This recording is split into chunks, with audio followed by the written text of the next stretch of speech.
So, welcome. I thought Lisa was going to introduce me, but that's okay. I'm Bill Jefferson. I've been with the Minnetonka Historical Society since 1998, I think, and I was president for 12 years. But now I enjoy giving these presentations. The last one was on Glen Lake. We're trying to focus on different neighborhoods. But about 10 years ago, I made a walking tour of Minnetonka Mills, the heart of Minnetonka. And, maybe we want to turn the lights down. I think I can do this. I hope this won't be a problem with... this is how we usually have it. And you can focus a little better. But Minnetonka Mills, we have a lot of new information that I've added in here over the past 10 years, especially with the Freer manuscript, which I'll tell you about in a second, as we go by the Freer house right next to the Burwell House. And so a lot of new information that I've put in here to bring it up to date. And we're going to have, you see on the flyer, we're going to have 2 actual walking tours. I just decided June 26th and August 14th on Sunday at 1 in the afternoon. And of course, the Burwell House is open for tours on Sundays from 1 to 5, 1 to 4, and then Tuesdays also during the summer. We had to take a 2-year break because of COVID, but it's nice to have it back. And so on this tour today, we're going to go along starting at the Burwell House, we'll go along Minnetonka Boulevard, past the school, talk about the early mills, talk about the businesses, and then go over to the south side of Minnetonka Boulevard at Shady Oak there, and talk about St. David's Church and the other things on the south side of Minnetonka Boulevard. And we end up at the bridge, the new bridge across the creek, right back to the Burwell House. So it's a big circle. It takes about 3 blocks, probably take an hour. So here we are. You can see the Burwell House in the 1890s. And also when this photographer went around in, I think, 1896.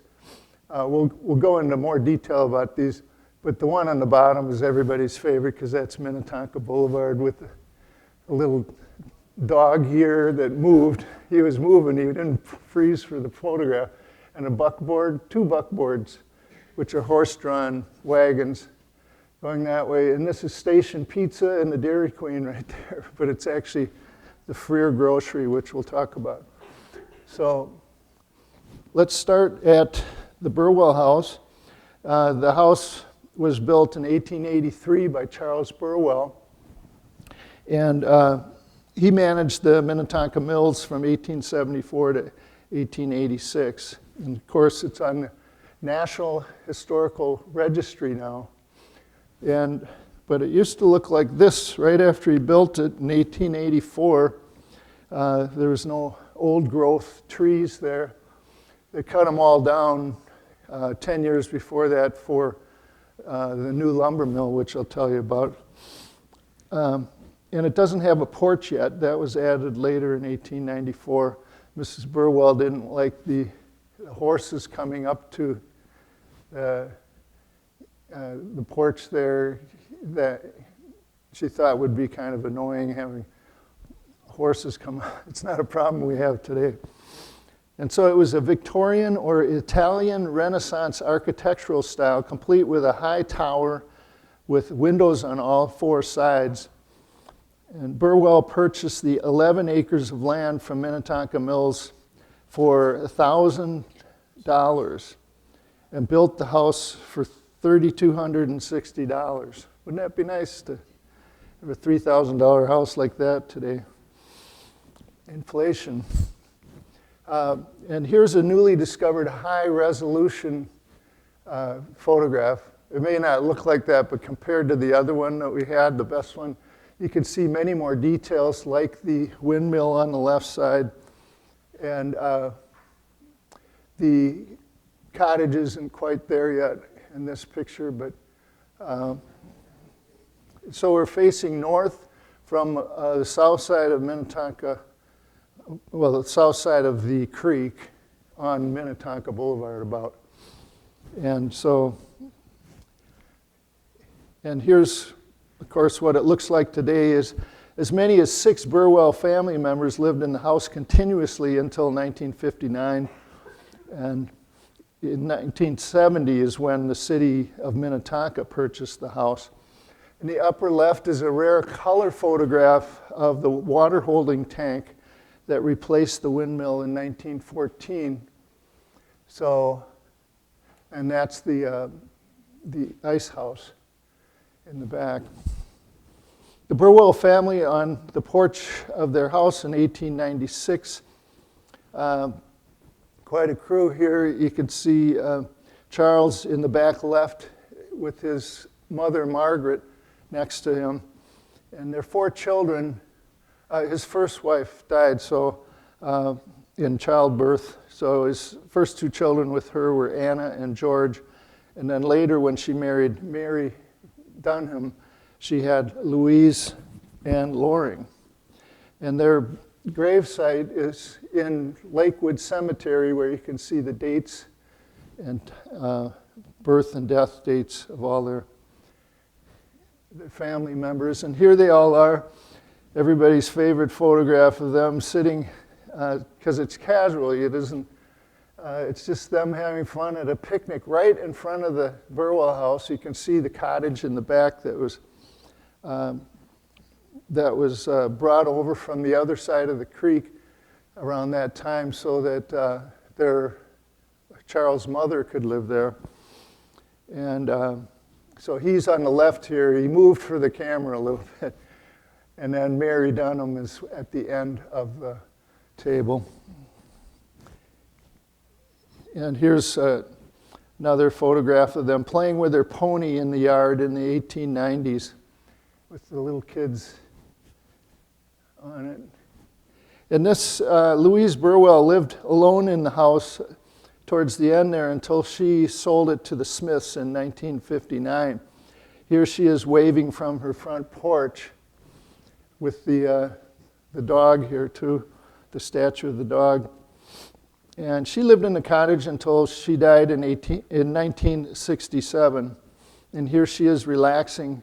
The only color photograph we have of her, around 1958, she's just reading on the couch there in the Burwell House.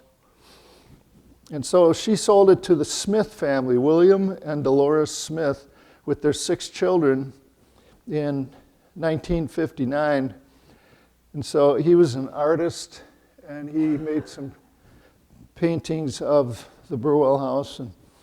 And their daughter, Kathy, had her wedding to Dave Carlson on the porch there in 1976, a few years after they sold it in 1970 to the city of Minnetonka.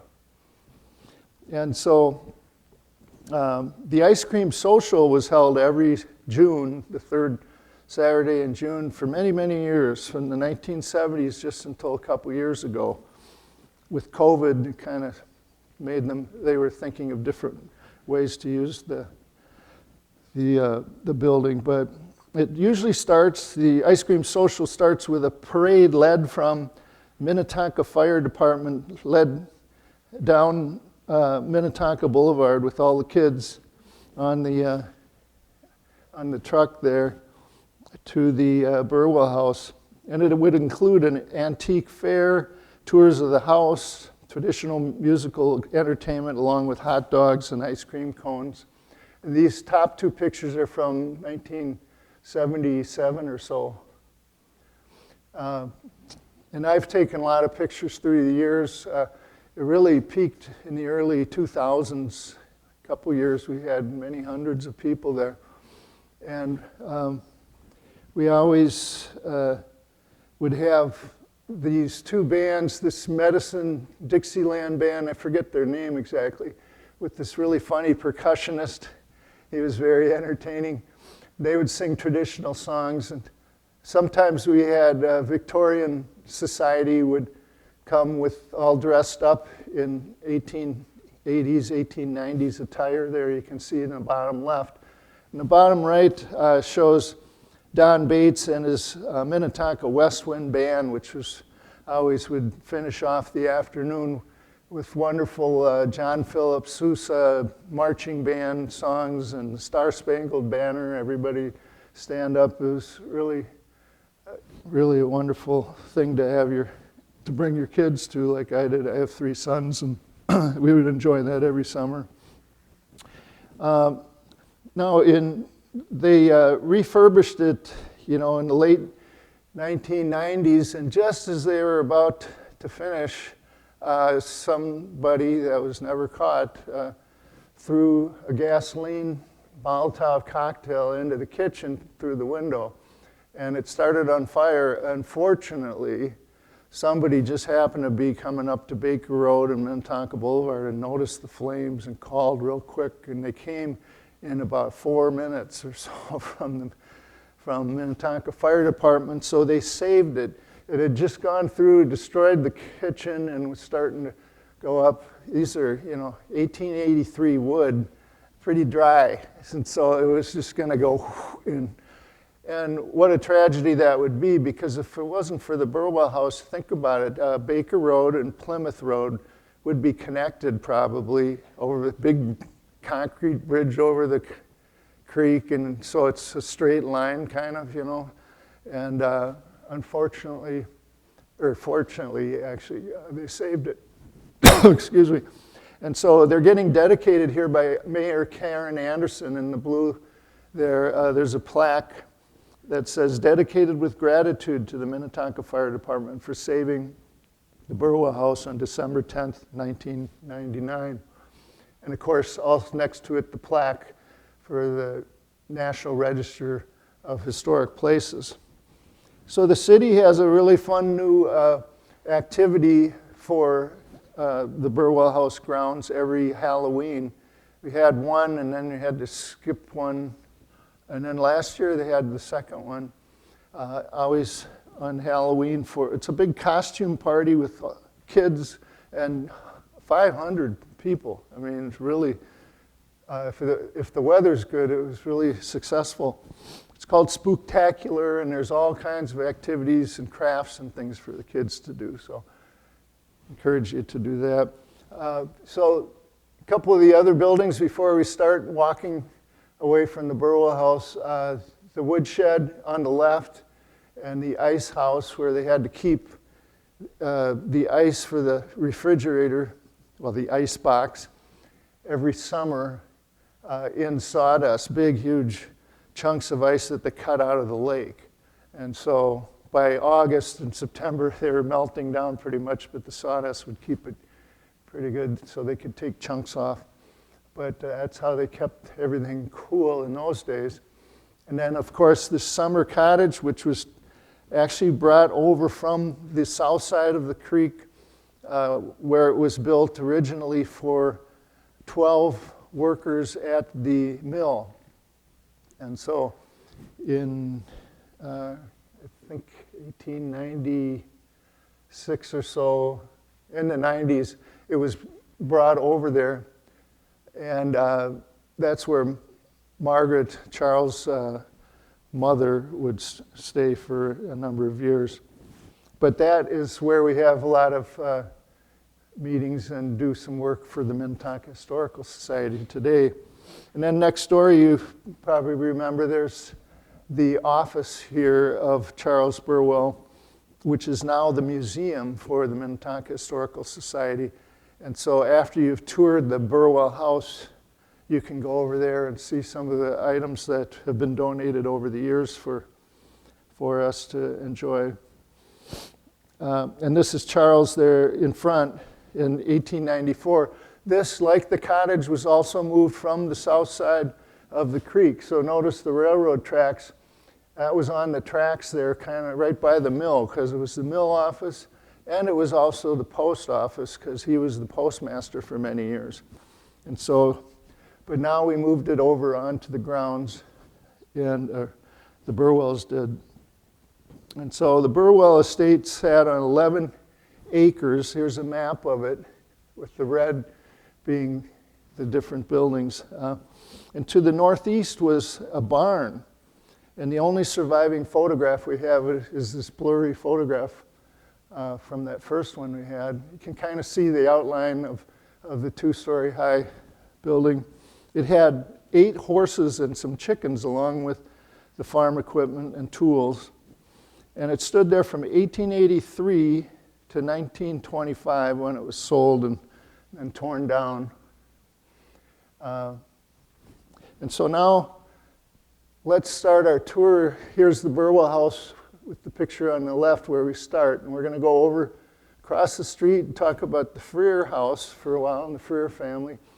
And then we'll cross the creek and talk about the school and the businesses, and like I say, then cross over to the south side and back in a big circle. On top is a Google map, so you can kind of see what it looks like from a satellite. And we have a few different maps. This one, it was hand-drawn by Betty Johnson, who was the historian for Minnetonka for many, many years. She was also the first councilwoman back in the 70s, the first female one too. And a good friend of mine and the Historical Society, she passed a few years ago, but she knew better than anybody the Freer manuscript because she was good friends with him before he passed away in 1975. And so from his information, she drew this out. And you see the Burwell House, and then the Freer house across the street there. So, and all these other places. I'll refer back to this map later too. But it's gleaned from a 400-page manuscript, which we're hoping to get published finally. I mean, here's a 1960 Minneapolis Star-Tribune article with Louise Burwell standing next to Dana Freer next to his fireplace in his house. And they're talking about how we can't wait to get this this precious history of Minnetonka published before the centennial, which is in 1968, because we became a state in 1858. And so they were hopeful that that would happen, but it never got published in his lifetime, and he tried and tried. But so we feel it is our responsibility with the Minnetonka Historical Society, at least it was one of my goals as the president, to get that finally done. So we've got a grant from the state, and thank you very much, the Minnesota Historical Society Legacy Grant for $10,000 to edit it and rewrite it. And that's happening now. It'll take about a year. And then the next step is to take that edited manuscript and turn it into a book. Maybe a year or two from now, we'll have a book, a couple hundred pages. So here's the Freer house across the street. You may have seen it on McGinty Road. It's the one with all the stone, the field stone fence along it. Dana was born and grew up in this house, and he remembers helping his father clear the land of stones to build the field stone fence when he was a lad. And here is their Christmas card and a color photo from 1963 of Dana and his wife, Anna Freer, by their fireplace. And they lived there until January 28th, 1875, when she died in the morning and he died in the afternoon on the very same day. The property was called Freer's Subdivision with 160 homestead acres along McGinty, and the streets are named after him if you walk around there. Oh, if you walk around there, the Freer Drive is named for Walter Freer, and Chase Drive for his wife Clara Chase, and Dana, there's a Dana Drive for Dana. And this is the earliest photograph of Dana. He's 6 years old with his little sister and his mother in this 1884 photograph. Her name is Clara Chase Freer, and from the book we'll learn more about her. She's a fascinating woman who, along with her siblings, she was the oldest, and she became a teacher as their mother was already gone, and their father was a great hero of the Civil War who got mortally wounded in 1862. And so he's out there at Antietam getting wounded and killed, and then she in Minneapolis gets the news that she's in charge of all the 6 kids, and very strong, interesting woman. Anyway, she met Walter Freer in 1869 about, and here's the only photograph we have of Walter, her husband, and Dana's father, and he's plowing some of the 160 acres that he had there across the street. And the other very notable thing that we'll talk about is that they own the Walter Freer Grocery, just called the Freer Grocery or General Store, which, like I said before, is right where the Station Pizza is today, looking east on Minnetonka Boulevard. And we'll talk more about that. But that is a reason why he wrote such a quintessential history of Minnetonka, because his mother and father, he's a little boy at the general store. There's only a few hundred people around here, and they all had to go to the general store to get their groceries and everything, and get their mail, and it was also a town hall and a dance hall and all kinds of things back in the 1880s and 90s. So, but we'll get to more of that. First, let's look at the school, because we walk across the street from Freer's and across Plymouth Avenue, and we see the Burwell School there. This is the one-room schoolhouse for Minnetonka District 52, which was built in 1874 with a bell tower on top, and that rang at the beginning of every school day. And here are some of the students and teachers in 1897, including, you can see Dana right here with the group photo. You can also see the school location marked on Western Avenue. So the school here, this is now Plymouth Avenue, and the Freer House, the Burwell House. So now we have Plymouth Road coming up here and taking kind of a turn around St. David's. But that's where the first school was, and then you'll see the second one was right where this school is today. From 1854 to 1874, school had been held in private houses, a store building, and a church. And here's a portrait of Mr. Maxwell, one of the early Minnetonka Mills teachers in 1858. In 1874, the school district built this one-room school building, shown here in the springtime. And these are some of the students who went there around 1900. Big group photo. And it's wonderful seeing, these are probably twin girls, you think, wearing the same outfit. And the school was replaced by the multi-room brick Burwell School in 1921, named for the Burwells who sold them the land. Remember, they had many acres around there. The newly constructed Burwell School in 1923 was built on an old gravel pit, was actually right there. And here it is in 1946 on the bottom with some classic cars in front of it, right after World War II.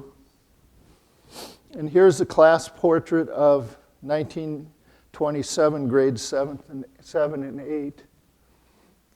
And here's some twins again. At the same outfit, same hairstyle. during the Roaring '20s. This is a year before the Depression hit. So, and then a little bit later, in the 1940s, they had the 25th anniversary of the Burwell House, and they had this slideshow that Dana Freer showed everybody the history of the area.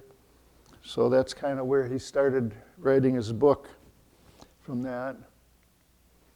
And one thing that we've recently, wow, it's really dark now, recently began scanning, we discovered it recently, yeah, that's good, thank you, are these about 6 or 7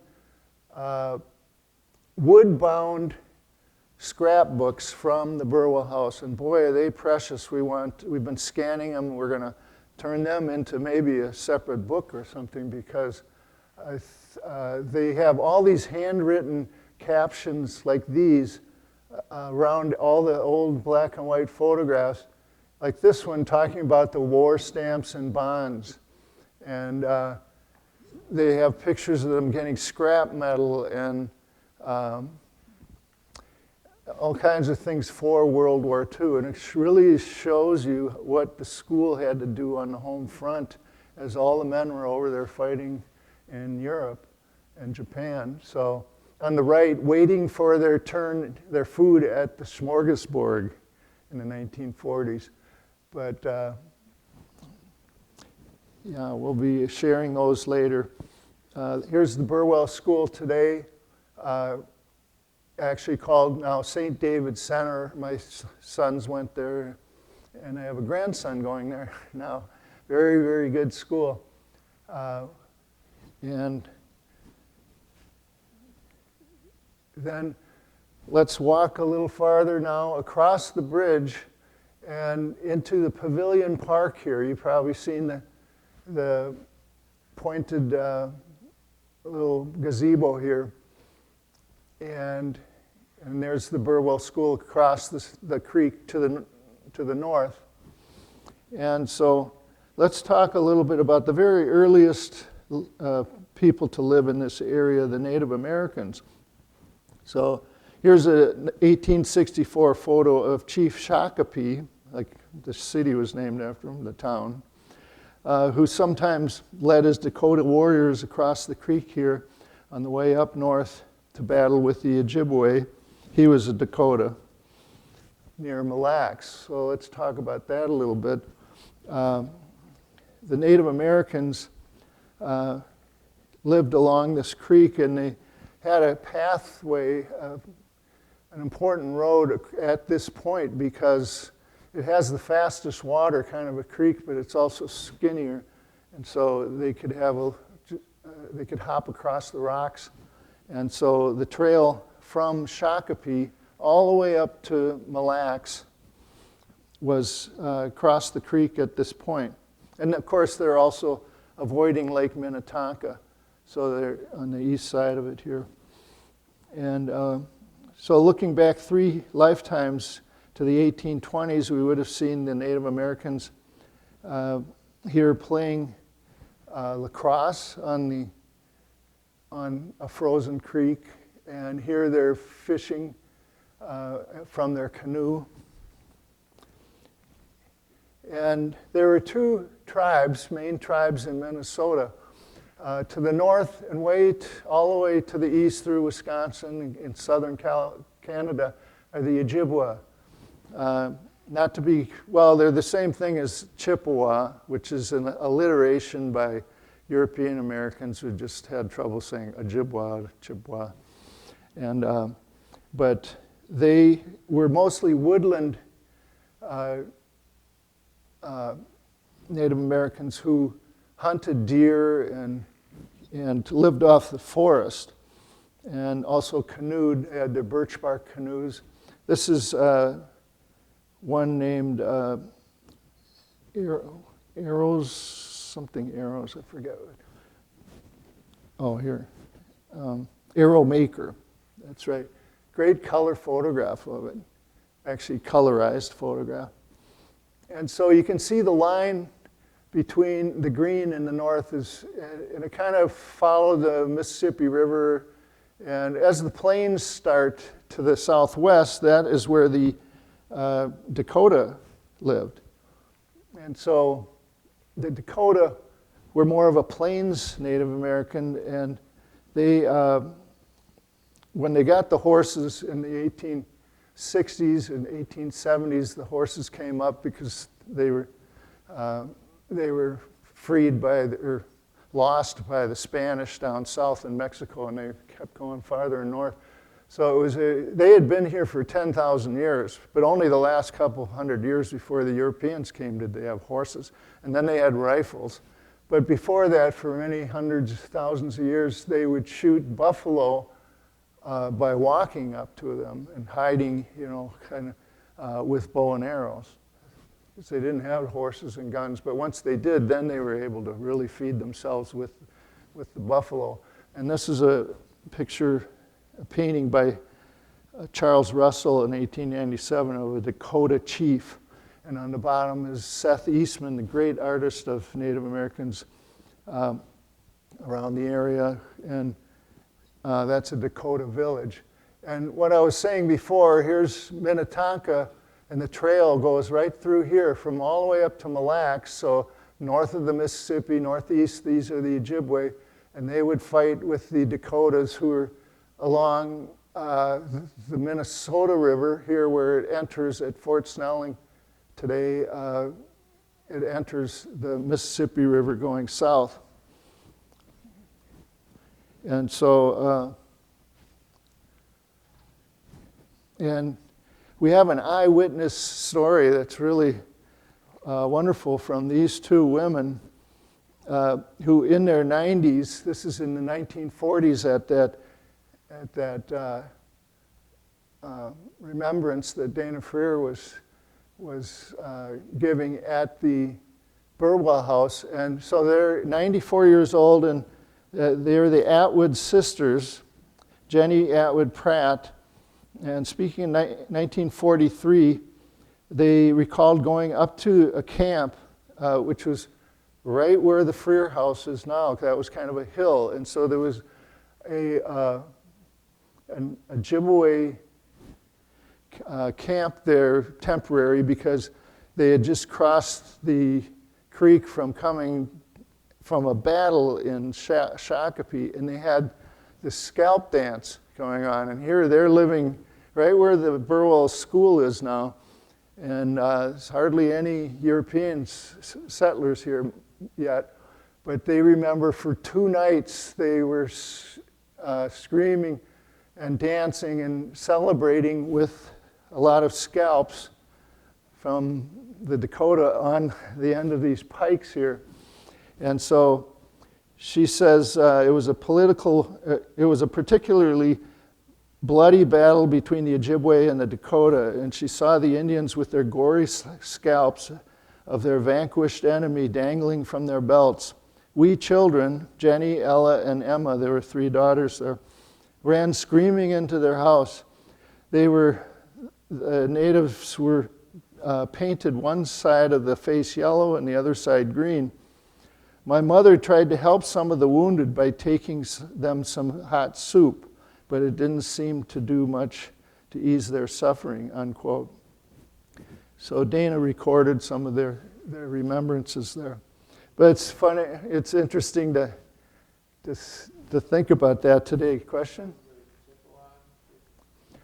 Yeah, these were Ojibwe who had beaten the Dakota. And interesting, in another presentation I give about the Pond brothers who lived on Lake Calhoun, Bede Makaska now, they witnessed a scalp dance at Thomas Beach there on the south side of Lake Calhoun in the 1860s. So we have an eyewitness of them talking about the Dakota there who are doing the same thing with a scalp dance when they had beaten the Ojibways. So it's kind of interesting. We'll tie that together. And so Lake Minnetonka was known to the European Americans, but was kept secret and didn't appear on any maps before 1852, because they knew it was sacred to the Native Americans, and they didn't want to, have a fight with them quite yet. This is, remember, Fort Snelling was built in the site was picked by Zebulon Pike in 1806, and then they built it in 1920s or so. And a famous thing happened with, in 1822 with the son of Josiah Snelling, Bill Snelling, and his buddy Joseph Brown. They're teenagers, and they had heard from the Native Americans in the tents around Fort Snelling that maybe there was this wonderful lake about 2 canoe days ride up this Minnetonka Creek. It wasn't called Minnetonka yet, it was called Brown's Creek. And but anyway, they thought, why don't we take a canoe and sneak out? They're 16 years old. So the first night they portaged around Minnetonka Falls here. This is Fort Snelling. And then they stayed around Penn Avenue, just south of Lake Harriet and Lake Calhoun here. I grew up right here on Lake Harriet. And they kept going up. The second day they made it all the way to Lake Minnetonka. So they're the first European Americans to witness it. And here's the entrance here, Grace Bay. And they canoed over here to Big Island, and they're eating strawberries and fish they caught. And then Mr. Snelling was not happy. Where's my son been for 2 days? And so he led this search party up to find his son, and he found him on Big Island and took him by the ear back. What are you doing? And he told him not to say anything about this discovery to anybody. And we know it, we read that, and then historians checked the maps. There's 3 maps, one by Nicollet, one by Long, that do not have Lake Minnetonka on them between 1822 and what I'll tell you about next, which was 1852, when everybody came. And so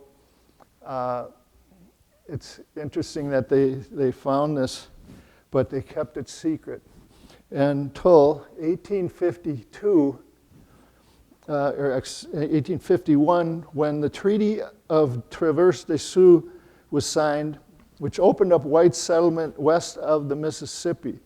Here's a Frank B. Mayer painting who witnessed the ceremony here, which was kind of down by Mankato on the Minnesota River, and it was pretty historic because they got all this land.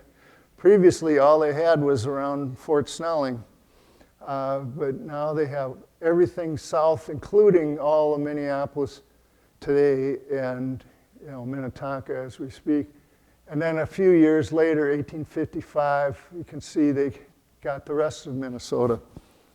And so after that opened up, you start reading stories about the European settlers. And so in 1851, by that time, St. Anthony Falls had some mills there by 1851 because that was part of the Fort Snelling territory. They owned the falls there. But now they're starting to get curious, what else is around here? And so in 1851, Simon Stevens here, who was in his 20s and ambitious, joined up with Calvin Tuttle, who was 41 years old and who knew more about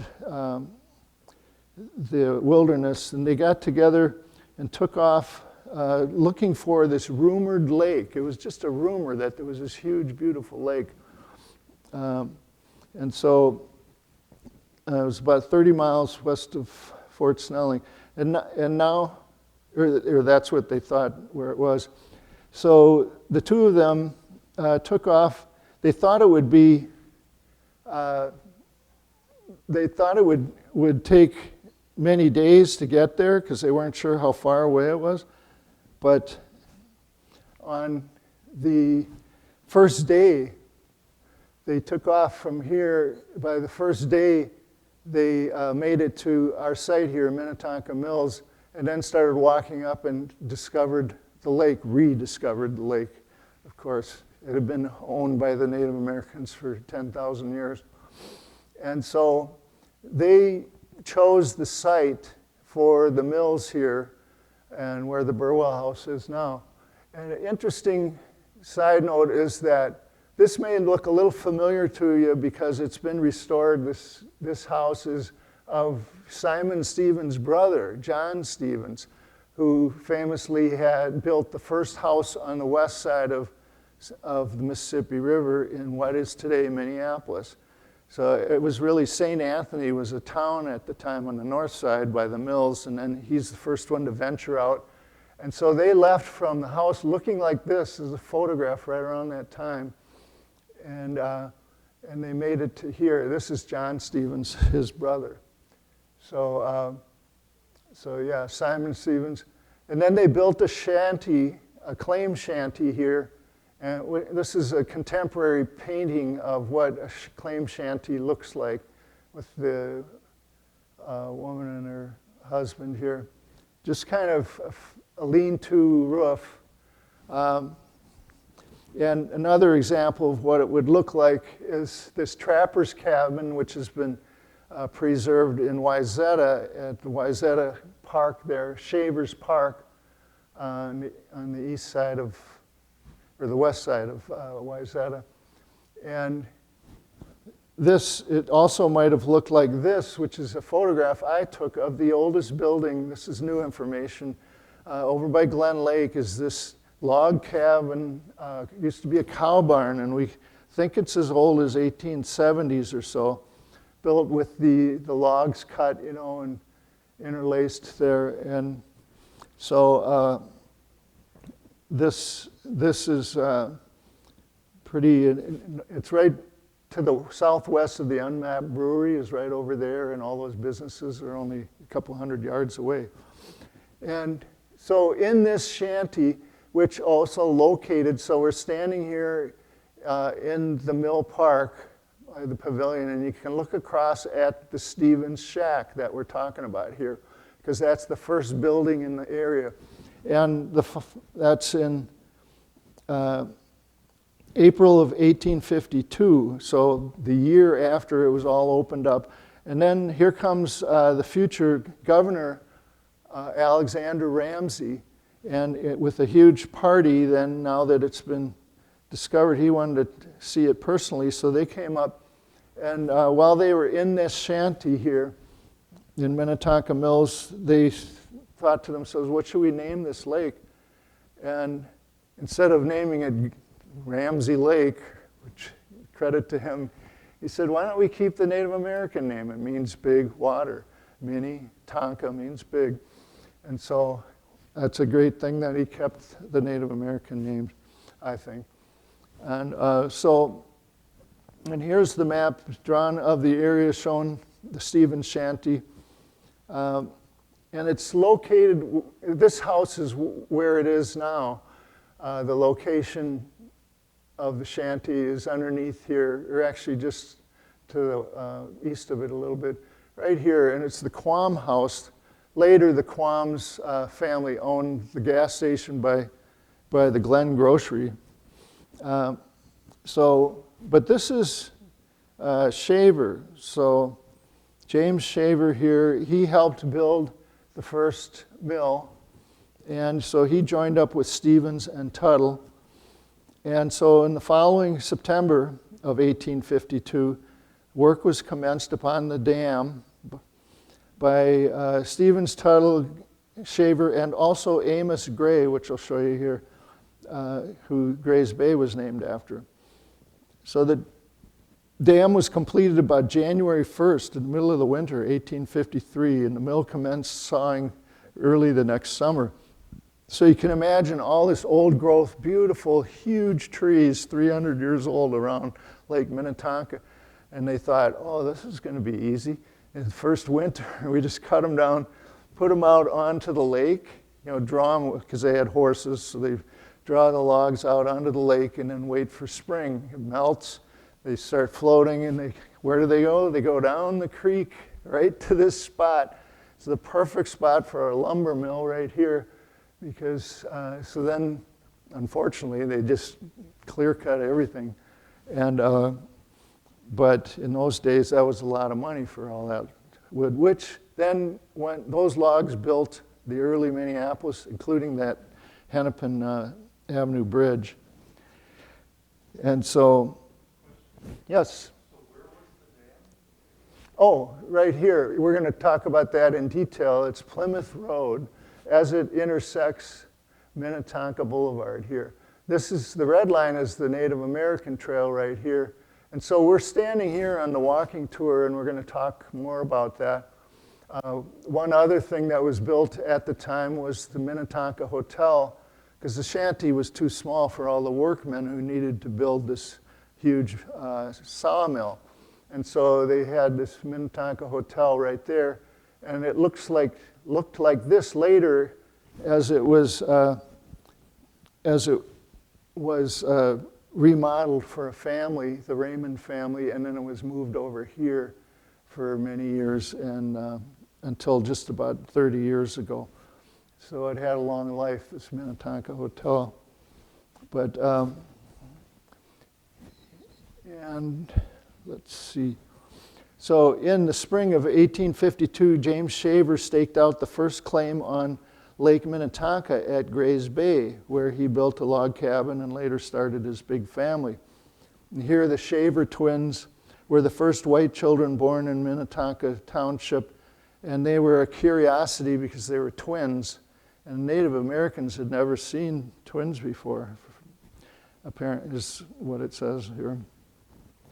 And Sarah Cowen, his wife, here she is in 1886. She was the only woman in the area, and so in 1853, she had to feed and board the dozen men who were working on the mill.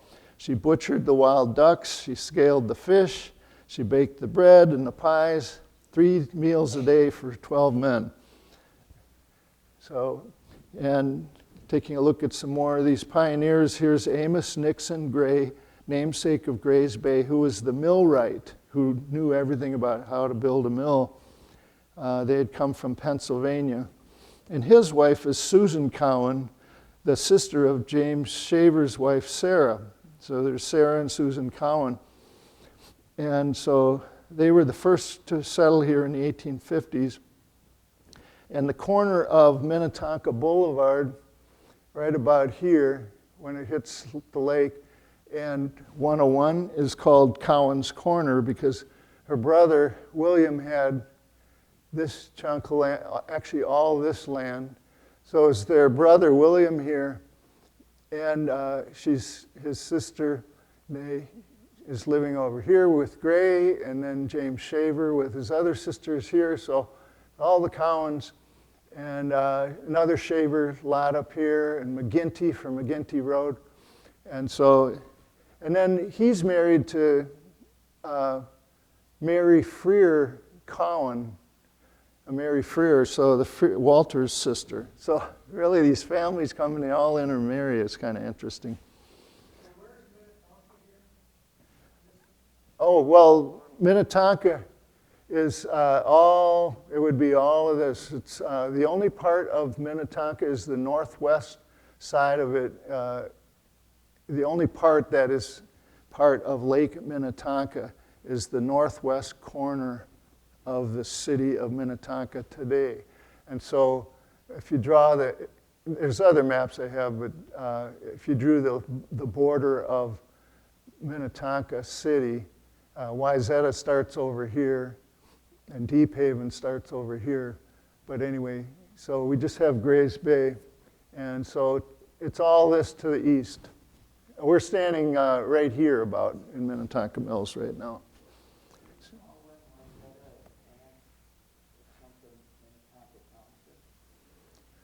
It was at one point? Is that what you're saying?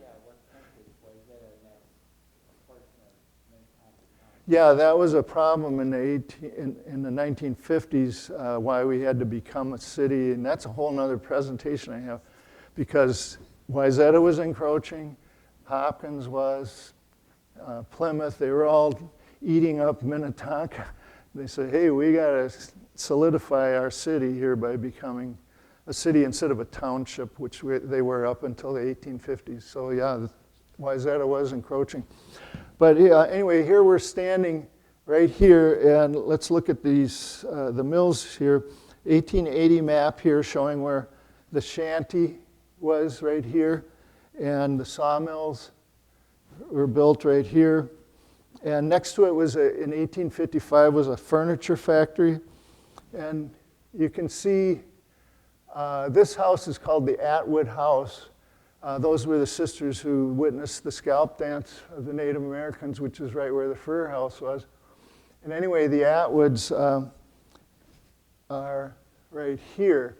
And he owned or managed the furniture store, which was the biggest business in the area at the time. Hezekiah Atwood and his wife, Abby Tuttle Atwood. And we recently, just a few years ago, got a high resolution.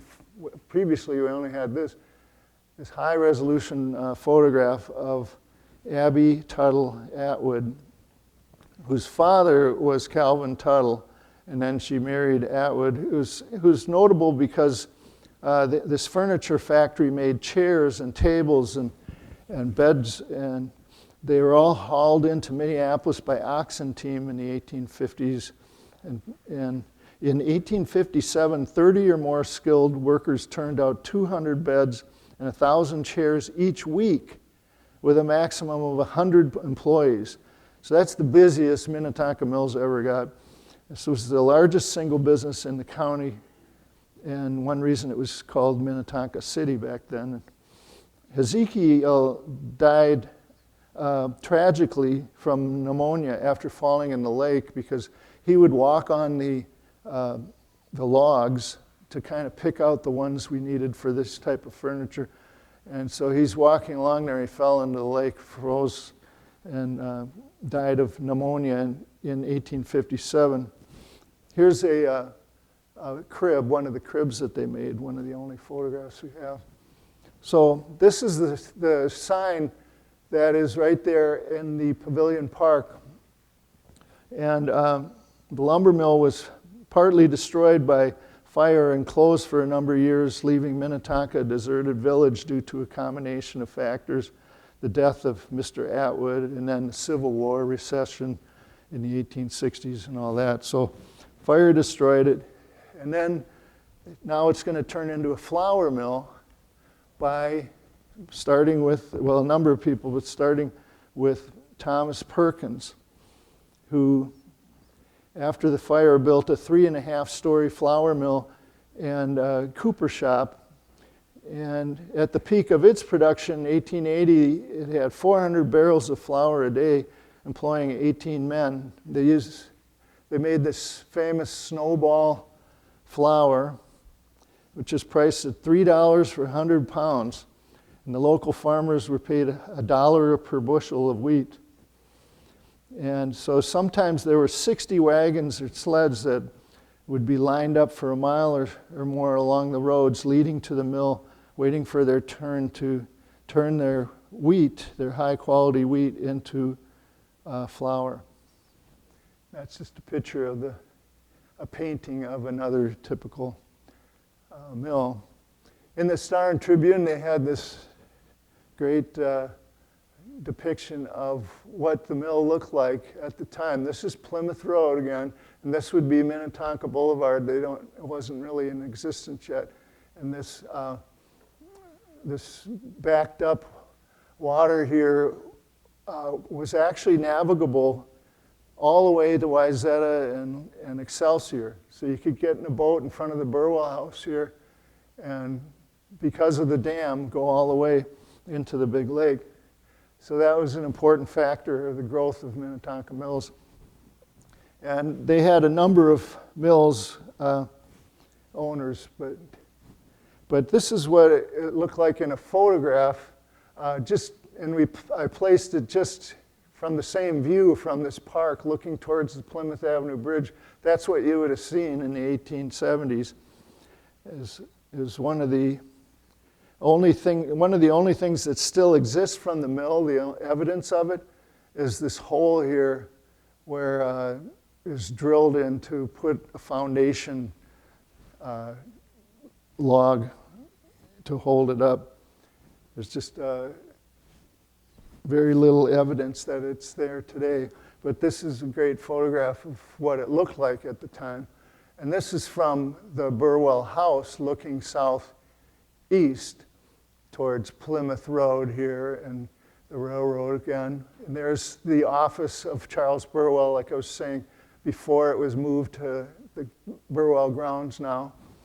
And the Atwood House here is on, I guess a little bit, it would be right over here. And then you have the grain elevator, the mill, the dam is right here. It would hold it all back. And so, but let's keep moving here. No, it wasn't steam. It was powered by the water. So it's a water mill. And here are some other owners, the Mackenzie. We just have a good photograph of William Mackenzie in 1885 and his daughter here. They were the ones who sold it, who bought it only for a couple years because, the Perkins mill burned down. A number of these burned down, just like the lumber mill did. You can imagine these men with cigars, and here's all the flour dust and lumber. And they're smoking cigars, and boom, the whole thing goes up. And so it seems they all burned down. But after Perkins mill burned, then Mackenzie bought it. And actually, there was another one in between. Hedderly bought it for just a couple years. And then Mackenzie here sold it to Burwell. And Loring, Charles Loring, who,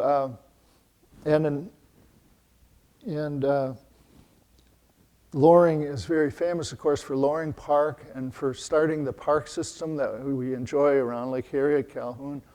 And this plaque on the right, you'll see on the stone there, right in the pavilion, says, tribute from the people of Hennepin County for Mr. Loring, who set out the elm trees all up and down Minnetonka Boulevard, all the way to Lake Bede-Makaska, Lake Calhoun today, in the past.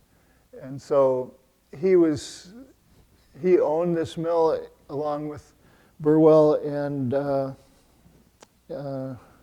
Loren Fletcher was the main president. And so they increased the capacity even more and did pretty well for a short time. But, and here's a picture of them in front of their mill. There's the dam, so that's Plymouth Avenue today. You can see the mill a little bit later there in the 1870s. And they also had a farm.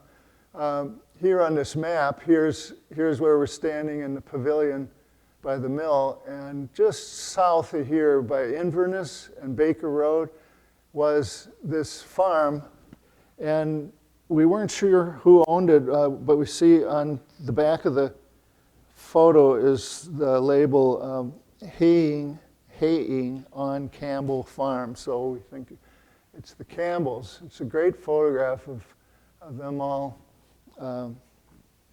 standing out there and posing with their horses and equipment. And so they would grow a lot of the wheat to bring over there to the flour mill. And this is an example of some of the equipment at the time. And some of it was steam power, like you say, but a lot of it was just horsepower. And so that's the milling era. And another big factor here is, like I was saying, the boats could go from the Burwell House, the Minnetonka Creek Pond, and go all the way to, here's Wayzata, where they would stop. And this is the Burwell family. There's Charles, and I think his wife here, and their kids, and they've stopped in the Fresco, the steamboat Fresco from Minnetonka Mills. And And this is another photograph. It's one of my favorites of just a typical Sunday afternoon when the boats would pull up and everybody would just relax and have a picnic in the summertime. No TVs, no cars, no, just enjoying the family on a lake picnic. But that was up here. So now another factor is that people would come from Minneapolis, in fact, all the way from the south. They would take steamboats up the Mississippi River and then get on a train and go through St. Louis Park here at the time, and Hopkins, and then the railroad would come out to Minnetonka Mills. Actually, this railroad was put in a few years later, but early on it was James J. Hill's Great Northern Railroad to Wayzata. He made a little spur here down to Minnetonka Mills. And they would have this view of the Burwell House and the pond when they got off the train here. And so then they would get on a boat and go up the creek, and then now we can go to Wayzata, Excelsior, Mound, and all the other parts of Lake Minnetonka. So that spur is witnessed today as Burwell Drive. Here's the St. David's School and the Dairy Queen here. You cross that bridge street and take a right. It's a road there through the park, and that's where the old railroad spur was. And here's a typical group that were working on that railroad. They're all Swedes working on the Great Northern in 1867 in Minnetonka. And so now let's start walking down towards the businesses. And the first one we come to is the Freer General Store, which from 1891 to 1900 was owned by Walter and Clara Freer. And it's where Station Pizza is today. And so this is looking north across the Bridge Street, and the school was right there in the distance, just a dirt road. And this was their residence or part-time residence and store built by this other man, Edom, first, and then bought by Walter Freer. The two-story grocery has barrels of flour on the porch and hitching posts for horses. It served the community as a town hall, a post office, and a dance hall. Imagine, dance hall upstairs. And here's what it looks like today, the very same view. This it was for about 20 years, it was Bennis Feed, if you remember. That's Bridge Street, Minnetonka Boulevard. And then now, as of about 4 years ago, it's Station Pizzeria. And inside, it would have looked something like this. We don't have a photograph of the actual Freer grocery inside, but there's Mrs. Freer would have worked here with Dana running around. And we do have some of their receipts, W.S. Freer and Sons, and some of their notes. And so they sold fresh bread for 5 cents a loaf, pies for 15 cents. They had kerosene and nails in kegs. They had laundry soap for 5 cents, buggy whips, no such thing as buggy whips anymore. Coffee syrup, chewing tobacco, coffee beans, 100 pounds of flour, or 50 pounds a stick of butter. And so we've got a lot of information in the Freer book. You'll have a whole chapter of all about the Freer grocery, which Dana grew up in. And then next door, this is one of our best photographs in terms of high resolution photograph, and it's of Torleif Larson's blacksmith shop, which is right next to the Freer grocery. There's Torleif out there. He's a farrier, which a farrier is someone who is good at making horseshoes for horses. You can see the buckboard with this gentleman here waiting for him to put the shoe on the horse. So, great picture. Right where Station Pizza is here today. And this is the other great photograph we have of it. Torleif's shop is right behind there. This was a cooper shop here, Coopers make the rings, make the barrels, which were so important in those days for holding things like flour. And then here's the dirt road with the dog and a buckboard. And on the right side was the railroad that went through here. And then actually in the 1890s, they built a bicycle path there because bicycles were a big, huge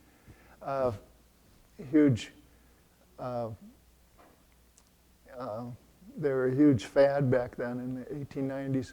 And then I love this same view. Here you got 35 cents a gallon. Wouldn't that be nice? At the Texaco in 1971.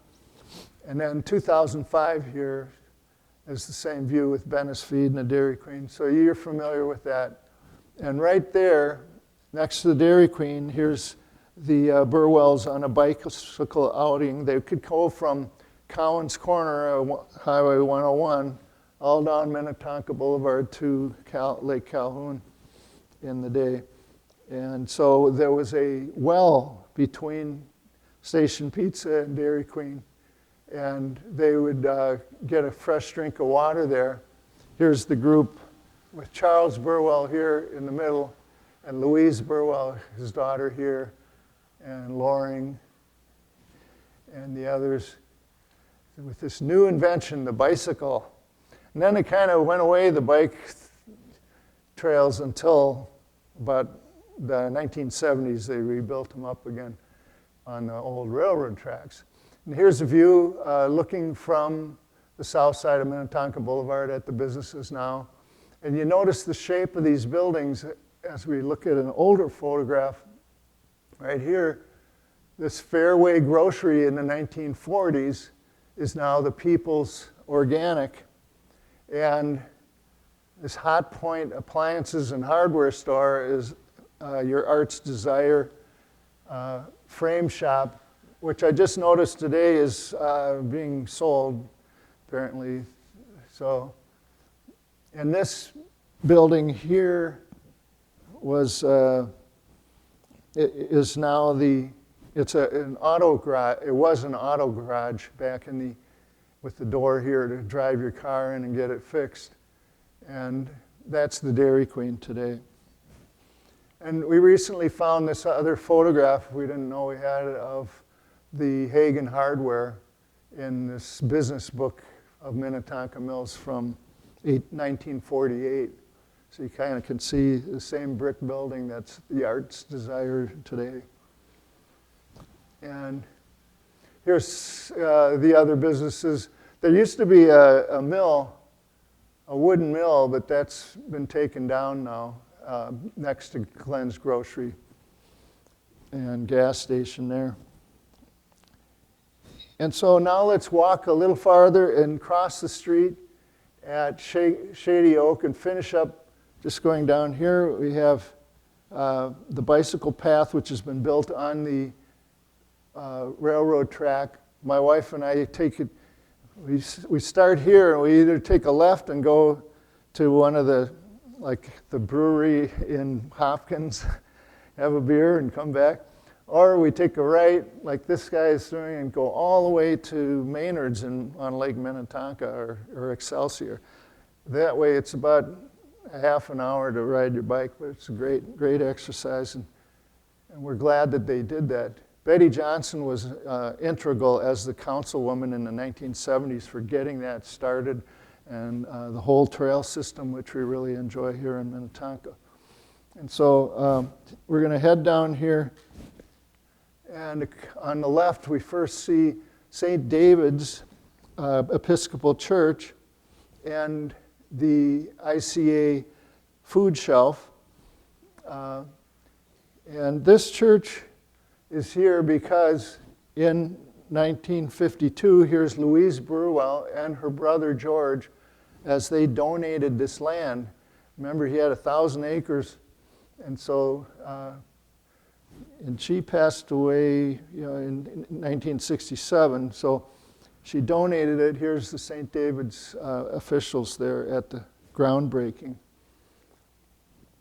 And the sign here shows kind of 2.5 miles to Hopkins, and And there's some nice signage here by the city. And then the next thing you see on the left is the Quam House here, right next to where the Stevens shanty was. Here's Stevens again, the first building. And so these Quam, there was actually two buildings the same size, and there's only one now. The two Quam houses were built in the 1870s or so. And this is the Quam's family owned the gas station by Glenn's Grocery. And here's their daughter and son-in-law getting married, and Dana Freer greeting the groom, and Louise Burwell greeting the bride here. Just another photograph we have. And so let's go down here and look at a couple other, the Smith store. And we found recently this photograph, a little bit blurry, but it's the only photograph we have of the back sides of these buildings. There's two Quam houses, and then this Smith grocery store here, which was there for many years, owned by S.H. Smith at the corner of Elm Lane and Minnetonka Boulevard. And so here's Nellie Smith and her husband standing on the porch. And so in the distance on the north side would be the Burwell House. And then we have this wonderful picture of the Smith children eating homemade ice cream outside the Smith house in 1898. It's rare that we get such a candid photograph. Huh? Oh, is somebody else coming?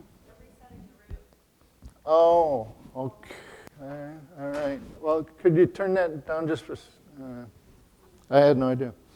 So anyway, that's the Smiths.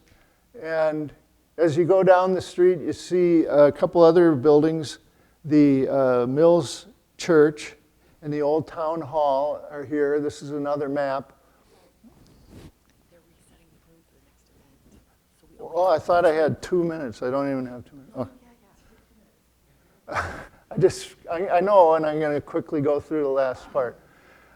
So anyway, that's Smith store, and the church. Okay, the town hall. Here's a picture of it in 1920 on the corner of Baker Road. And it's owned by the community church now. And it's kind of a controversy now. They're going to build some multi-use housing next to there. But here it is in the 1935. And then here it is later. It's nice that we kept it restored. And if you kept walking, the next thing you would have seen is the Newark Hotel, built in 1857, was there for many decades, and it held a lot of people. There's this one photograph of them in the 1860s. Baker Road is named after the Bakers. Here's the brother and sister here who owned a big lot nearby, and McGinty Road is named after Kate McGinty. On here you can see their properties. The Carpenter family, the mother was a midwife who assisted women who were having babies in the area. And Pettyjohn was also famous for his rolled oats. And I guess one last thing is the church. There was a church there for many years, St. John's Episcopal Church, and built in 1858 all the way up until 1918. It was there right at Baker Road and Minnetonka Boulevard. Here's Bishop Whipple, the Episcopal bishop who consecrated it in the 1870s. So now if you look north, you see this view of the pond and the Burwell House. So now we can, and here's a great picture of the kids on the dock. And later I had some stories about life around there. But now we'll cross the pond at the bridge and go back to the Burwell House. This is how this bridge looked right after it was built in 2014 or so. So that's it, and thank you very much. Sorry I had to rush with you. Thank you very much. Maybe we'll go in more detail as we do it live on June 26th and August 14th. Any questions? Yes, sir. Is there a detailed map of Minnetonka where this Those that I showed you are what we have, so there isn't really. so there's nothing on current locations and where that is? No, but it is right where Bridge Street is, which is the street, right by the Dairy Queen and Station Pizza that goes up this. Yeah, that's supposedly right where they started everything, so. Thank you very much, and go to our website. You get a lot more information. Thank you.